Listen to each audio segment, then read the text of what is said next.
All right. Hello. Hi to all the women, men, and gender nonconforming individuals. You haven't had much of a shout out here today. So if you listen to my brief bio, it has nothing to do with implicit bias research. So the first thing about me standing here today that you need to know is that this is not my area of research or expertise. If anyone wants to geek out later about host heterogeneity and modeling, then I'm all about that. I kind of got pulled into this realm by working with WVALDI, the Women's Veterinary Leadership Development Initiative, and have been giving this talk to more veterinary-focused audiences.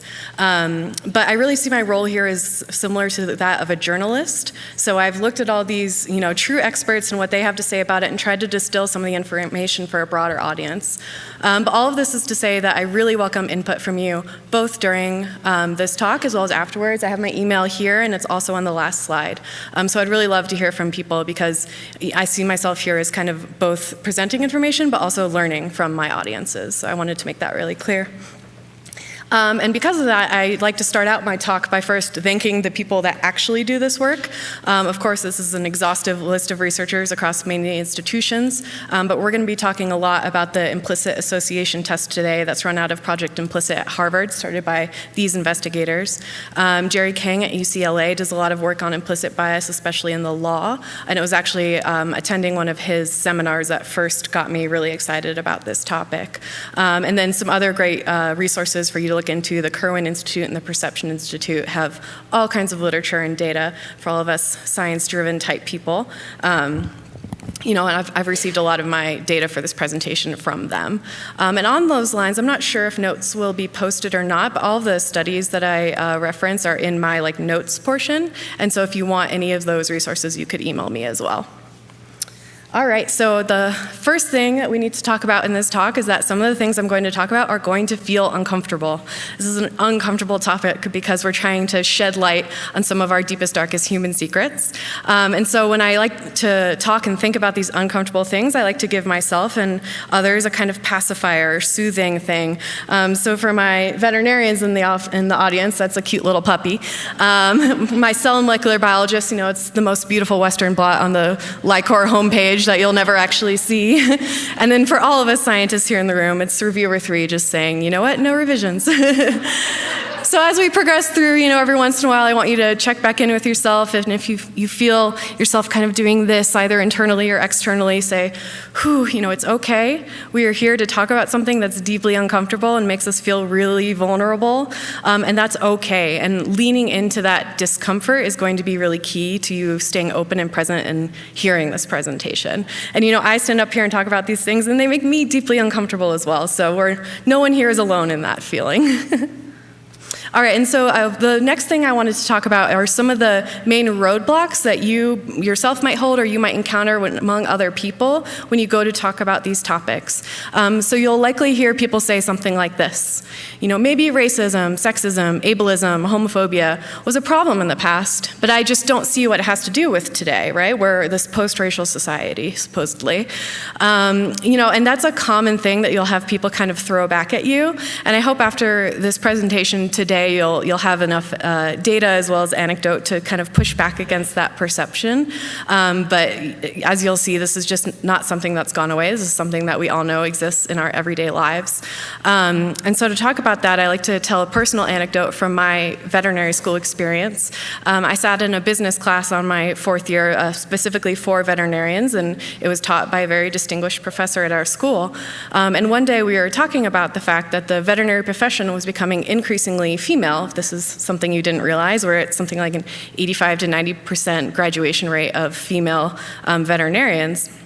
We were talking about what this might mean for the profession moving forward, which is a valid discussion, I think.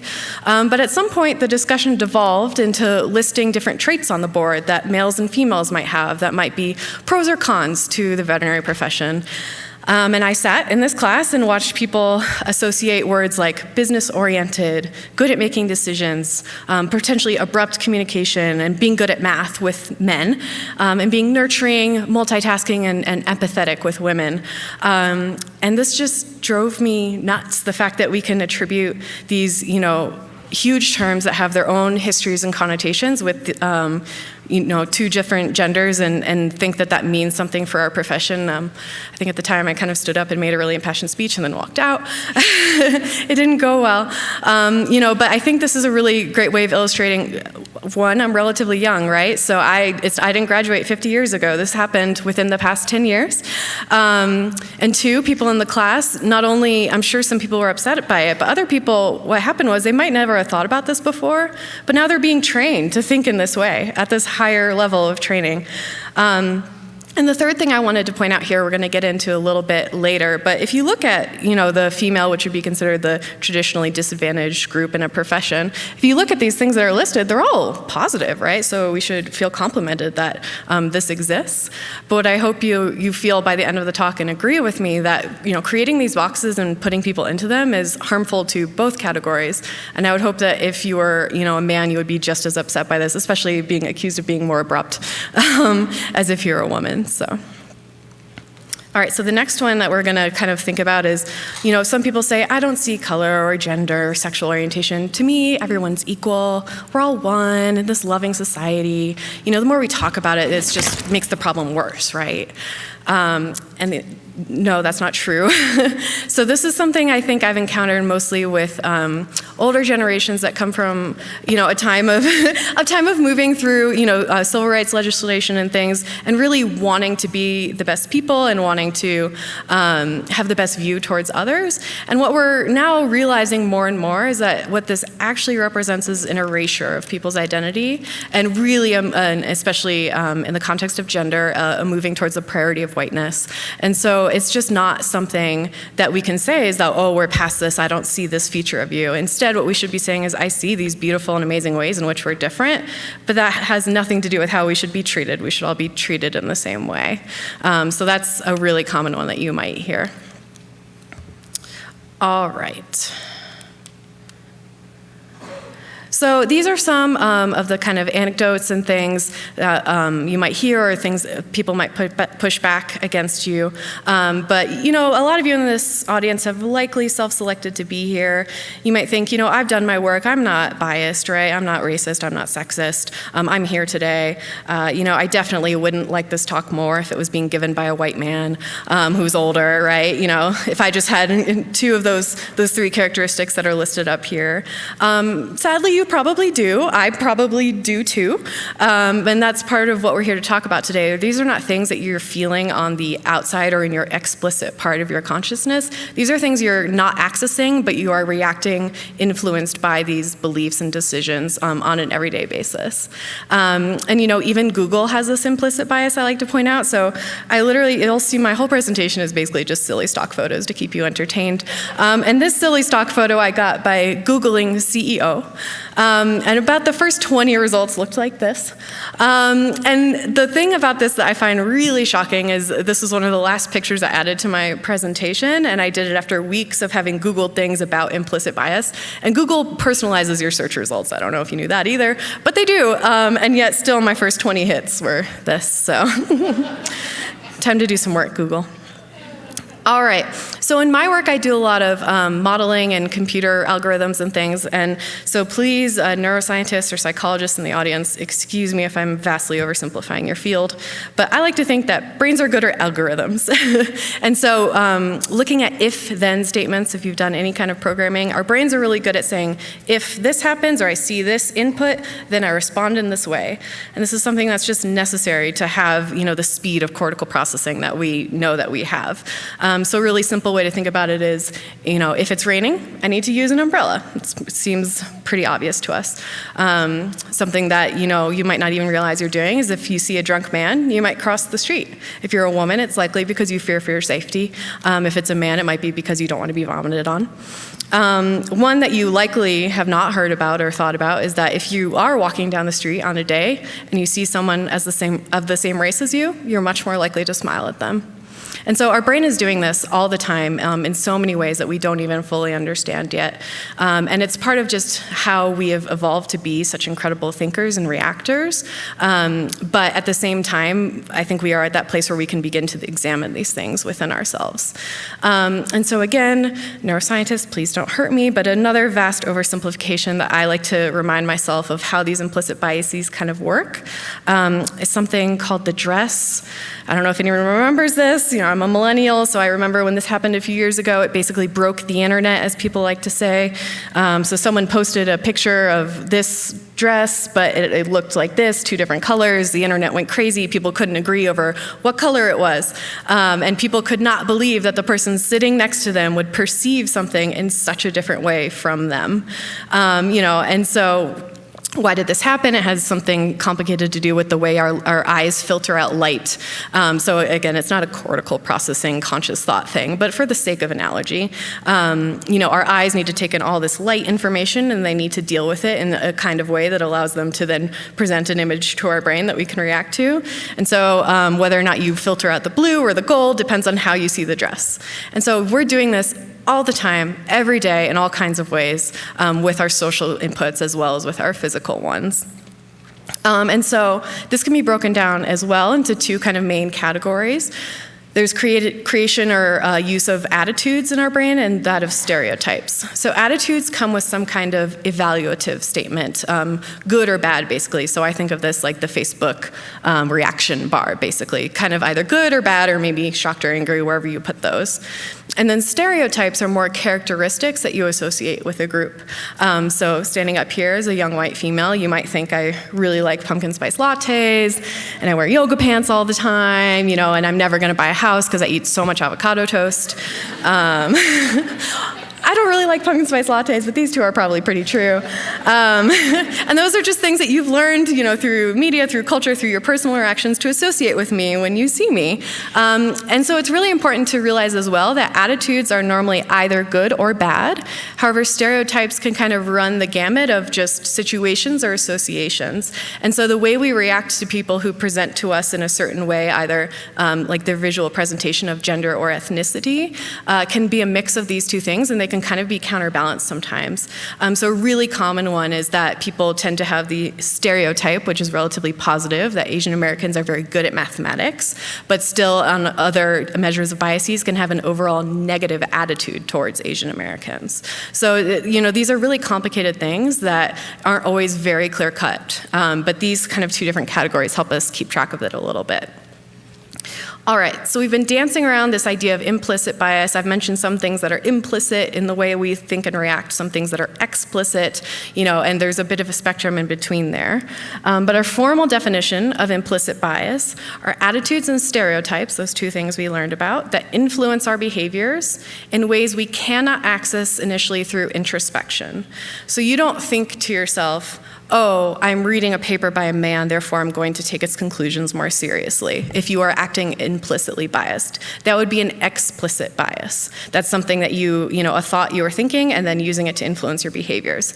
Implicit means it's this really fast association your brain has made, and you don't go through this conscious thought process every time you access those associations. And so again, I like to have our self-soothing thing here, because if some of you have been thinking, oh gosh, maybe I'm a really bad person, I just never even realized it. This can alleviate a little bit of your guilt, and maybe before walking in the room today, you just never knew these things existed, and that's fine. However, I hope that walking out today, you take onto yourself a little bit more responsibility, because now you can't argue that you aren't informed after our talk today. So in terms of women in implicit bias, there's 2 kind of media examples I really love to use. One is from the most recent Star Wars, General Holdo. I don't know if any of you have seen it, but at this point I don't think it's a spoiler alert. When I first added her into talk, it was right after the movie came out. I felt a little bad about it. But this is General Holdo, who in the latest Star Wars plays a big role in the rebellion. She's worked her way up. She's very well regarded amongst the Rebel Alliance. She's won a lot of really cool battles. However, she dresses in this pretty feminine way, which is relatively unusual for rebellion fighters. And she's also a woman. And so right away, her character is challenged by this kind of up-and-coming pilot who's a male, who basically at first doesn't believe her authority and then basically outright mutinies against her. And there's a great line in the movie where this young male pilot first sees her, having heard of General Holdo and how wonderful she is, and then sees her and says, "Oh, that's who that is?" And so this is a really great example of how those implicit things that our young pilot Poe, who likely is not trying to be a bad person, and he's fighting for the rebellion after all, but they definitely influence his decisions and interpersonal interactions with her. And then this is another one from a great Twitter account, Man Who Has It All. So what this Twitter account does is takes headlines from the media, news, and various things, and just flips the gender that's used in the headline. So these are real headlines in which the male-female binary gender is switched. And so they include things like, "Frazzled dad, encourage your wife to spend time with the kids today. Studies show that kids with involved mothers do better at school." Today's debate, should businesses interview at least one man for top-level jobs? And finally, our third example here, men, does keeping your own surname change the way people perceive your marriage? And these are things that we are confronted by all day, every day, especially as women, and we're starting to notice more and more, but likely, even if you notice these things, if you're a relatively well-informed person and you see this and you're like, "Oh man, that's really sexist, I'm really upset that I just read that," it's still entering itself into your unconscious and likely influencing the way you act from then on. So if we're talking about these things that are kind of so difficult to access and hard to really consciously think about, then how do we even measure them to begin to get good data on them? And the answer is actually a video game. So our next few slides are going to require some audience participation, so I hope you guys are awake and ready. And this is blatantly stolen also from Jerry King's amazing seminar that I went to. But it's going to show you a little bit how we begin to measure and get data on these things. So I'm going to have you guys just read for me the color that you see, not the letters that you see. And so you're just going to say, red, purple, yellow, and just do it as fast and as confidently as you can. Are you guys ready? All right. Red, purple.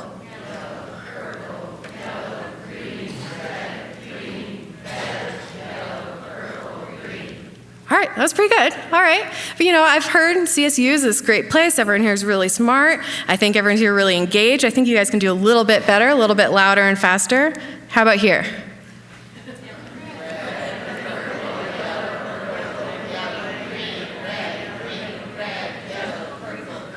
Awesome, good job. Okay, one last time, you have to beat your own record, okay? Are you ready?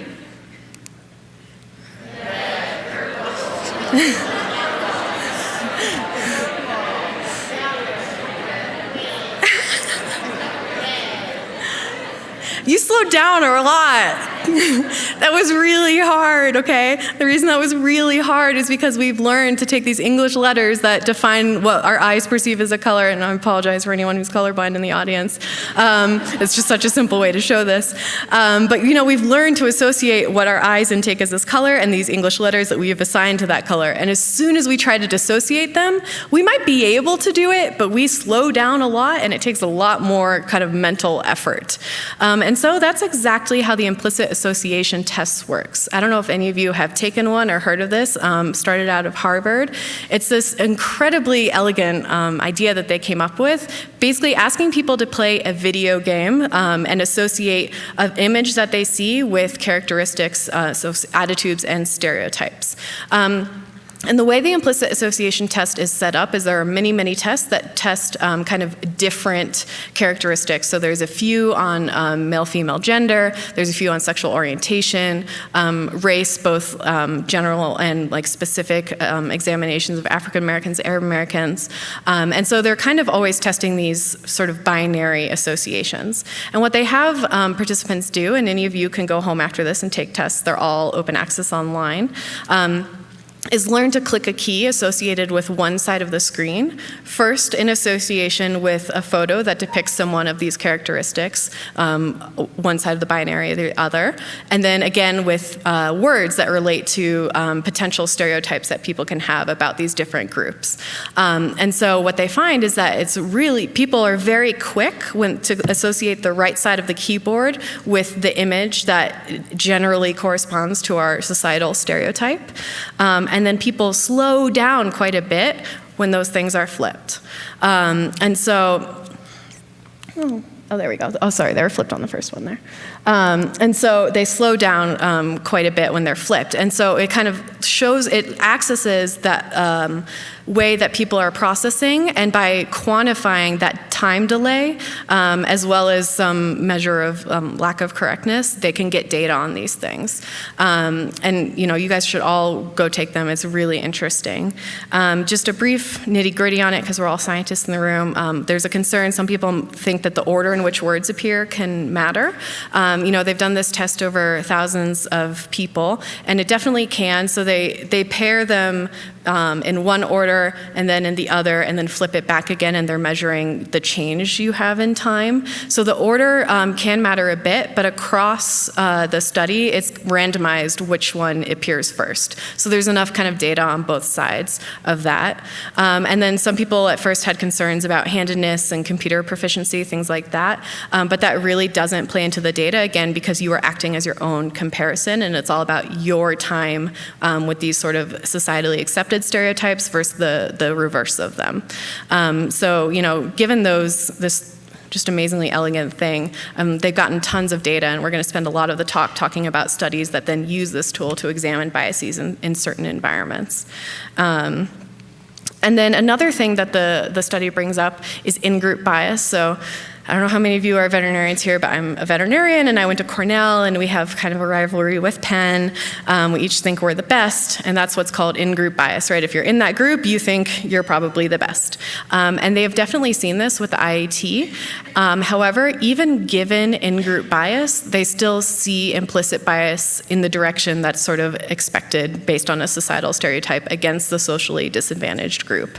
And so they definitely can measure and see in-group bias, based on your self-reporting when you take the test. But even within that, they still see this bias that we're going to talk about.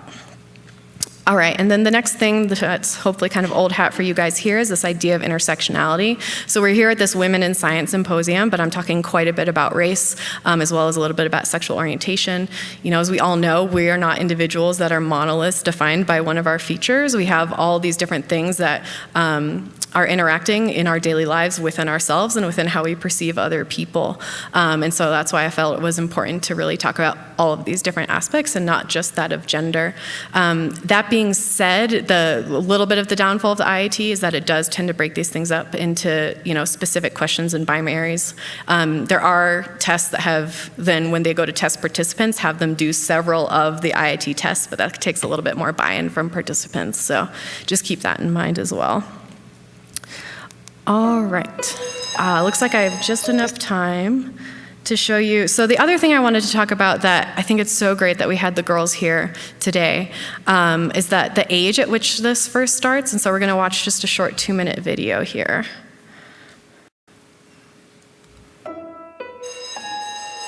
This afternoon, we're going to draw people doing different jobs. And the first job we're going to draw is a firefighter. Have a think in your head what a firefighter looks Oh, we're like. doing a firefighter. What's your firefighter called? Mine's called Firefighter Gary. Firefighter Stan. Firefighter Simon. He's big and strong. He's got a big helmet on. That's brilliant, isn't it? Next, we're going to draw a surgeon. Have you thought of a name for your surgeon? Jim Bob. Jim Bob. He's a brain surgeon. I think he would wear a stethoscope. He gives you medicine. That's his ambulance. Okay, next, we're going to draw a fighter pilot. This is his jet plane. He rescues people. He likes to do stunts in the air and stuff. Okay, now who would like to meet these people for real?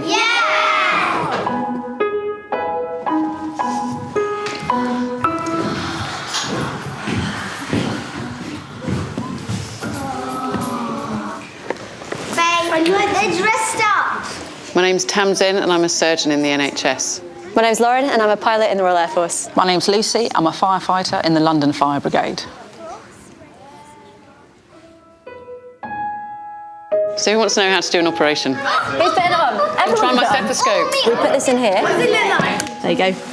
Now you're a proper fighter pilot. So into your ears. Can you hear that? Yeah. It's really good. It's much better, yeah, it's much better than the kids' one.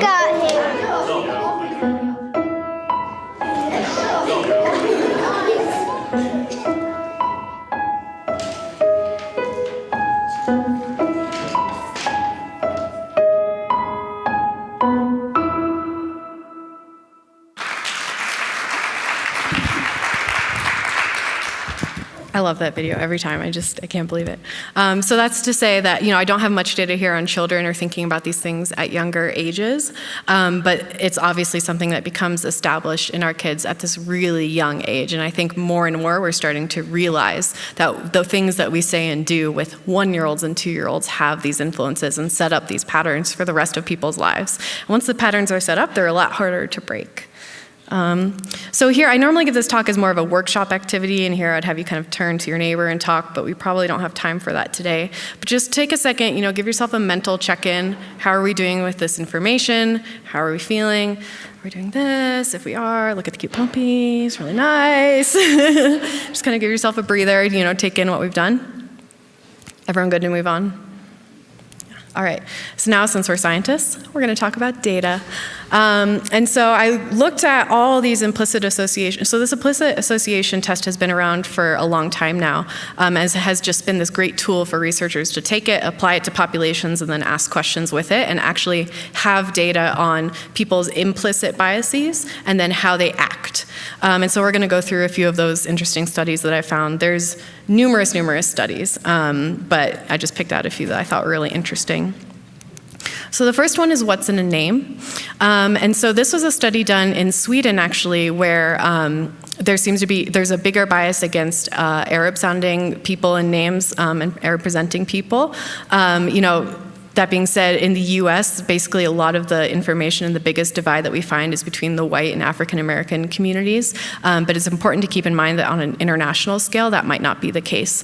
So looking at these studies, you really have to take that cultural context into account.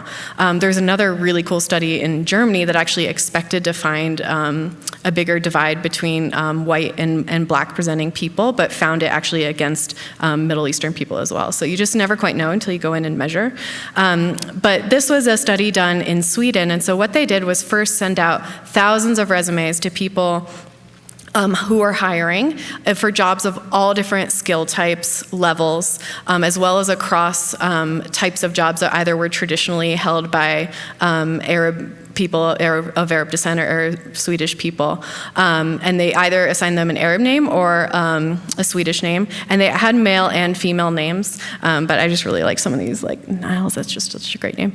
And so they first sent out these resumes to people and basically looked at response and looked at callback rate. And not so surprisingly, those with traditionally sounding Swedish names had a much higher callback rate. I think it was about 3 times the amount. But not only did they do that, they then went back about 10 months later because they wanted to sort of not have people realize that these two things might be associated. So 10 months later, they went back, and for the subset that did choose to re-participate, they went to these hiring managers, and they basically said, we're looking at hiring practices in general. We're just kind of thinking about things. Will you take this little silly computer test for us? And they did. And so they got to measure the implicit association scores of these people who had made these callback decisions for interviews. Not so surprisingly, there was definitely an implicit bias against people of Arab descent in Sweden. I think it was something like for a half of a standard deviation from the mean, the drop-off was already like 12 to 15% in terms of callback rate or likeliness to hire. And so, it's important to think that as you see things come across your desk, if you go to read someone's resume or review a paper, your brain automatically, when you read that name, is already set up to have an opinion about what you're about to read. Not just because you might know that scientific group and have opinions on them personally, but also just based on what the name is that you're reading. So I know I promised we were going to now be in the realm of data, but I just want to flip back to an anecdote. I don't know if there are any neuroscientists in the room, but this is Ben Bears, who's this amazing neuroscientist in his scientific career, and he was also a huge advocate for gender equity in the LGBT community. And this is all past tense because he passed away about 4 to 5 months ago. And so Ben is a transgendered man, and he transitioned relatively late in his career. So he went from presenting as female to presenting as male at a time when he was already beginning and relatively known in the scientific community, but not so well known that people were exactly aware that he had transitioned. And so he loved to tell this story that he was presenting some work at a conference, and then 6 to 8 months later he presented basically the same work, because science doesn't move that fast, especially cell molecular biology. But the second time he did it, he presented as a man, and someone came up to him afterwards and said, you know what, wow, like that was a really great presentation. I think it's so crazy, 2 people from the same family are like working on the same topic, but I have to tell you, I really think your work is stronger than Barbara's, your sister, who is not his sister, it's his dead name. And so, Ben just loves to tell this story as an example of, the ways in which we perceive work. Exact same work, same person up there talking about it, but he, automatically had this leg up based on that. And if people don't know Ben's kind of legacy of working on these issues in science, I highly encourage you to go look up. After his death, Nature took one of his main opinion pieces about this out of the paywall so anyone could access it. And he's just been an incredible influence on the scientific community and has created a whole family of scientists after him that really care about these issues. All right, so back to data. So now hiring in terms of gender. I don't know if you guys watch Parks and Rec. I think some of my, younger people references are getting a little lost here, but Parks and Rec is this great TV show with a female showrunner. And when we look at hiring women, not just the name on the resume, but let's say a woman makes it to the interview, already a huge leg up, and depending on what other, intersections she has in her personality, an even bigger leg up. But let's say she makes it there. At least in veterinary medicine, as we have more and more women in the profession, we as women in the profession are constantly told that our pay gap is because of our lack of negotiation, our lack of being a hardliner at the negotiation table when we go to look at our contracts. And a lot of people are trying to give us these skills to negotiate our contracts better, which is great. We should negotiate our contracts better.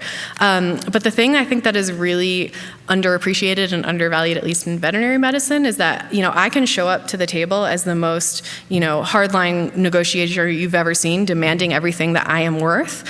But if you perceive that instead of being confident and assertive, as, pardon the language, bitchy, or, a bad team player, then I'm not gonna get the job.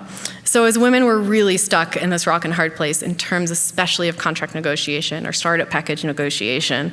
And it's, I think it's a huge reason that the pay gap continues to persist, because we can have all the skills in the world, but if the person across the table perceives us in a certain way, we're not gonna get where we need to be. And so this study again looked at women who were perceived as confident, competitive, and ambitious, and their qualifications for a leadership role after an interview. And so the hiring managers, again, then took the test, the IAT test, a little bit later, and not so surprisingly, they were, found to have implicit bias against women, and women were far less likely to be hired into these positions. And even though a lot of the women in this study were perceived as being highly competent at the potential role that they were interviewing for, so they reached that hurdle with their confidence and assertion. They were perceived as very competent. The negative impact of their negotiation then made it seem as if they were not going to be good team players, was a lot of the feedback. And so, again, and as we think about our gender in science, this is something to really consider, and something that people in leadership positions need to take ownership of their perpetuation in this issue, and really think about how you're evaluating the people in front of you. Again, from a more medical decision perspective, we know that health disparities in the US are vast, and a huge health disparity line is between the white and the African American communities, and we know that it's related to bias. And so this study looked at whether or not a white patient or a black patient was likely, all male patients were likely to receive thromboembolic therapy if they came in with signs of cardiovascular distress. So this medical intervention is relatively low risk, relatively low cost. It's something that's kind of like a no-brainer. Oh, if we think there's, this disease, we might as well throw this medicine at it because it can't really hurt, it might help. But not so surprisingly, the white patients were much more likely to receive this potentially life-saving intervention. And more likely to be believed by doctors to actually be suffering a cardiovascular event. And this has also been looked at in women and male patients as well, specifically related to heart disease. And women are much more likely to receive a diagnosis of some sort of mental health issue when presenting with physical symptoms. And in this study as well, again, all of the residents and things that participated also took the IAT. And so in this study, and I believe also in the gender study, the really interesting thing is the people that made these clinical decisions, then took the implicit association tests, were also given various measures of explicit bias. So they were asked, do you think that African American patients are lying about how they feel when they come into the ER? And explicit bias was basically nil, which is great. We don't want there to be explicit bias. But the implicit bias was still there and what was driving a lot of these disparities. So just because you think consciously you're not accessing these things, again, we see it every day, all the time. And so in terms of healthcare as well, something that comes up a lot is the statistical discrimination hypothesis. And so in veterinary medicine, it's relatively true that, certain breeds of dogs are more likely to have certain diseases because they're insanely genetically inbred.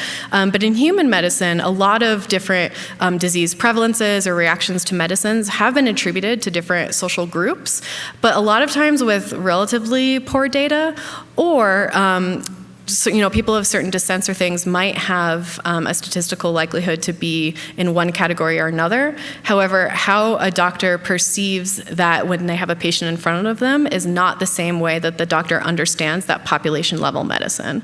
And so let's say a doctor is trained that, in this population, this disease is 5 times more likely, but it's a disadvantaged population. When they have a patient that presents that way in front of them, they are not 5 times more likely to actually give them the intervention or pursue the diagnostics that would be associated with that characteristic. So it's sort of like this double whammy a lot of times in disadvantaged populations of being more likely to have certain diseases and being less likely to be taken seriously or treated for them.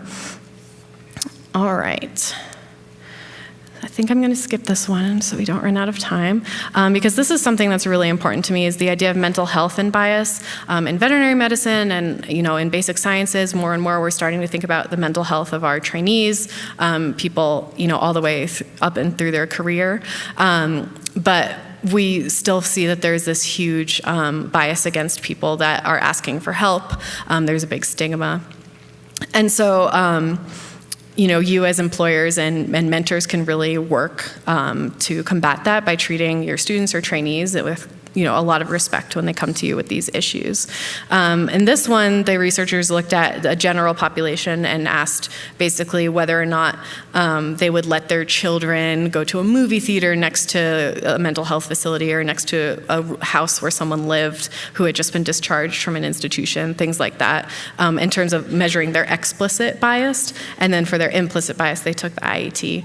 And the explicit bias was a little bit stronger here than in some of the other populations, because explicit bias against people suffering mental health problems is still a little bit more prevalent. But again, the implicit bias was really very strongly driven by what we perceive as the societal stigma.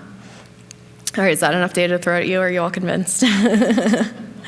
So now we are going to get to the part about how to combat this. We're all starting to feel really bad about ourselves and everyone else, and everything seems bad, and we can't even think about it. What do we do? And I'm here to tell you there are ways we can improve. There are ways we can get better. And honestly, you're going to be a better scientist and a better individual on your daily basis by doing the work on these things. And so sort of the first one is the Avenue Q approach. Broadway fans, Avenue Q is this great Broadway show a while ago that had this song, "Everyone's a Little Bit Racist." Oh, haha, it's so funny. And it's true, but the Broadway show kind of stopped at like, oh, well, that's it. And I think more and more we're now willing to acknowledge that, like, okay, that's true, but we don't need to stop there. It's not okay that everyone's a little bit racist, homophobic, ableist, etc. That's just not okay with us, and so we need to first acknowledge it, and that's kind of one of the first things that a lot of people do this with, right? Oh, it's really uncomfortable that we might implicitly all have these things about us, but just being okay with sitting in that uncomfortable space. Okay, this feels bad, but it's true, that is a huge step. And that's something that you even have to check in with yourself kind of constantly and reevaluate how you're seeing yourself in terms of this. And so just taking that time to say, you know what? I grew up in a society that enforces these norms, and I likely, implicitly at least, have these things about myself. Step one, low-hanging fruit, and not the place to stop, but step one. All right, step two is just hanging out with people that are different than you. Again, pretty low-hanging fruit, especially, you know, if that looks like gender, if that looks like race, if that looks like sexual orientation. There's this great social science scale, the Bennett Scale, that looks at these kind of changes in how you perceive people that are different than you. First starting out with, you know, how you feel about yourself and your presentation compared to everyone else, and then kind of realizing that, oh, wow, people are different, and maybe that's okay. So we want to get people, I'm thinking maybe some people started here today, maybe hopefully more of us were about here, and we want to kind of move along this way. And basically, I tell people that, like, you should try to live your life like you're living in a diversity stock photo, right? I mean, it's these lovely stock photos that photographers arrange every once in a while. It's not that hard to try and do it more than for a photo opportunity.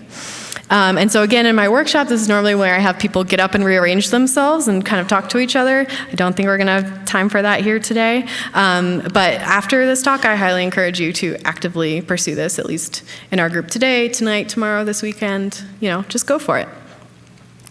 The next thing you can do is go and take these IATs for yourself and encourage everyone else to do it. Not only will you likely be aware of things about yourself you never were before, and that's, again, part of that realization aspect, but by telling other people to do it, by you doing it, you're going to contribute good data that these researchers can take and potentially create active change with. So, and they're really interesting and really fun. Yeah, definitely just go to Project Implicit and look those up. And again, these slides hopefully will be available, or you can email me. The next one is a suggestion from a study that was done that said, like, okay, so we're all implicitly biased, but like, what do we do about it?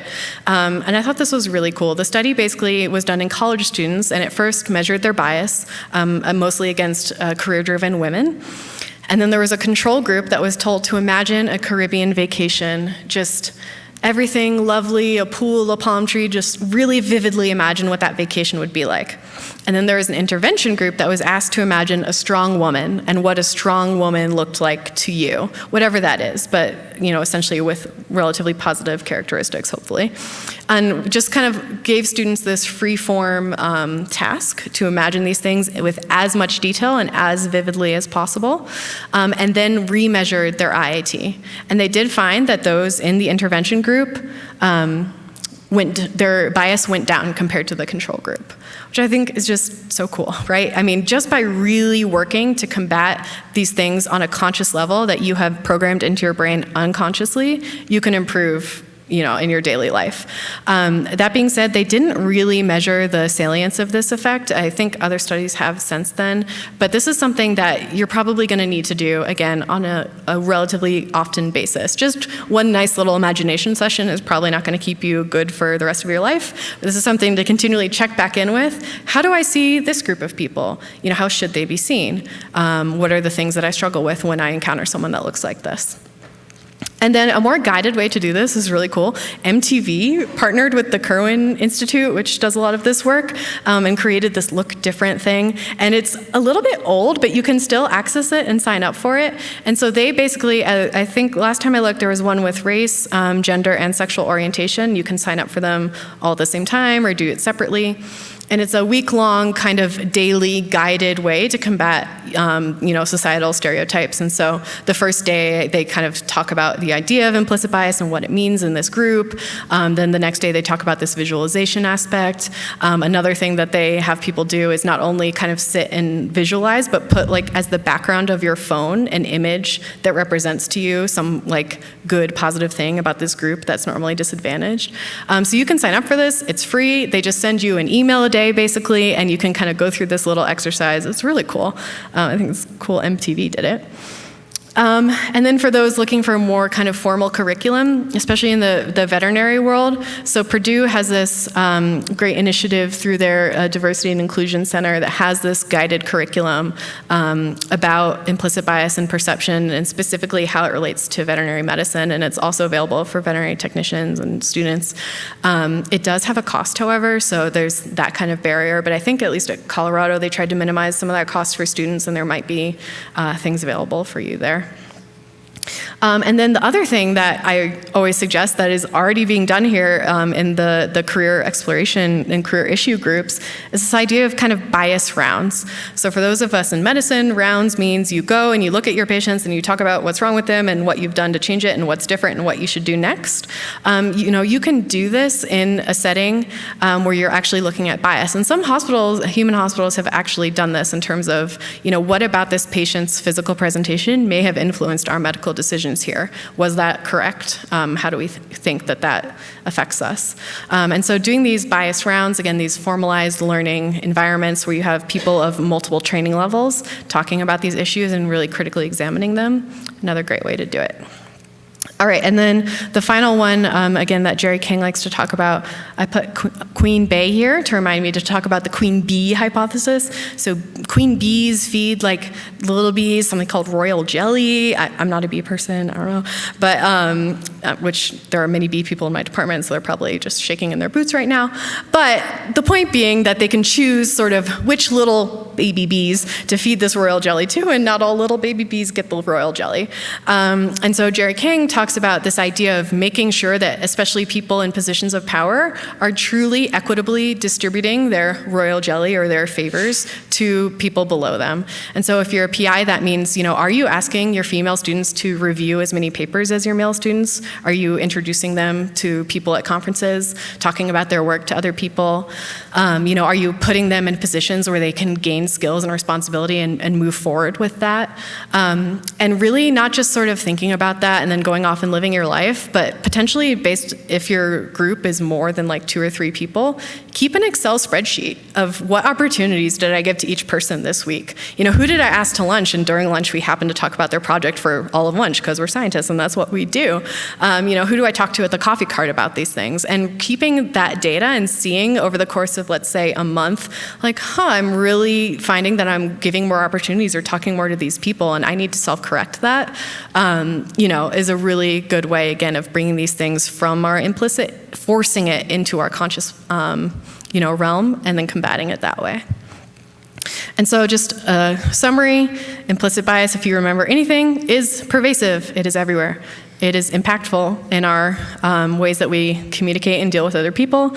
And it is, I struggle with the word here, manageable, mitigatable. Ideally, potentially, we could one day get rid of all of it. However, what we need to do is at least improve it every day, do the work, show up, and try to improve. And so again, my email is here. I would love to receive an email from each and every one of you. Feel free to reach out to me. I really enjoyed being here today.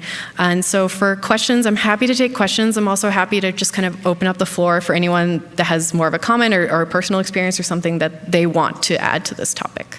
Thank you.